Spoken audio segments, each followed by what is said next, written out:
Pertama tentunya kita menghargai karyawan-karyawan lama yang telah dirumahkan maupun yang telah diberhentikan menyampaikan aspirasi mereka.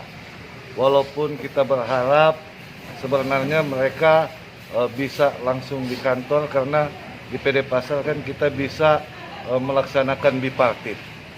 Kalau bipartit tidak jalan ya tripartit dengan pemerintah. Kalaupun itu tidak ada kesepakatan bisa melalui jalur hukum yang ada. Tapi dengan mereka menyampaikan aspirasi secara terbuka dengan aksi damai tadi, perlu kami jelaskan bahwa terkait dengan diberhentikannya 104 karyawan yang ada, itu kami melaksanakan amanah dari rekomendasi inspektorat, di mana kami masuk di PD Pasar bulan Mei tanggal 17 2021, kami cut off di situ dan langsung minta Dewan Pengawas untuk melakukan audit, dan Dewan Pengawas menyampaikan permintaan ini ke inspektorat. Hasil pemeriksaan inspektorat terkait tata kelola kepegawaian bahwa ditemukan 104 tenaga kerja di PD Pasar Manado tidak mempunyai surat keputusan pengangkatan sebagai karyawan, tidak mempunyai kontrak kerja. Sehingga dalam tanda kutip disinyalir ada karyawan yang bisa dianggap fiktif berdasarkan peraturan yang ada. Kalau tidak ada kontrak kerja, tidak ada SK pengangkatan, sehingga itu kami dalam rapat direksi memutuskan langsung memberhentikan mereka, sehingga menjaga persoalan di kemudian hari. Kedua, terkait dengan sekitar 80 orang yang dirumahkan, itu setelah kami mendapat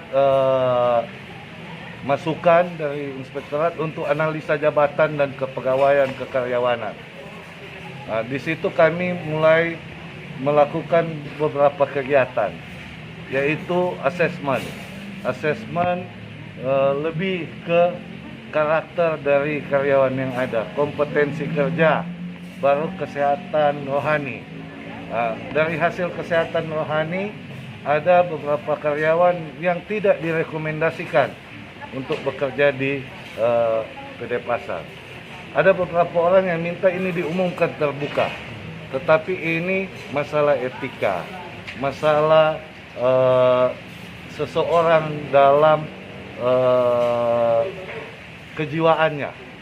Karena dari hasil asesmen itu ada yang direkomendasikan tidak dapat bekerja di PD Pasar itu yang indikasi kleptomania, ada asosial, ada menjurus ke psikopat. Itu kan kita tidak bisa umumkan. Tapi di saat mereka datang di kantor, kami memperlihatkan hasil asesmen mereka. Di samping asesmen, kami juga melihat penelitian berkas-berkas karyawan yang ada. Kami temukan ada beberapa karyawan yang masuk kerja 2018. Tapi mereka masuk di usia 54 tahun, 51 tahun, 57 tahun.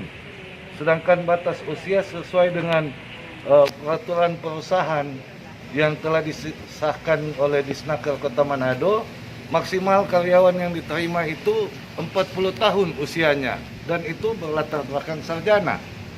Yang tidak sarjana 30 tahun.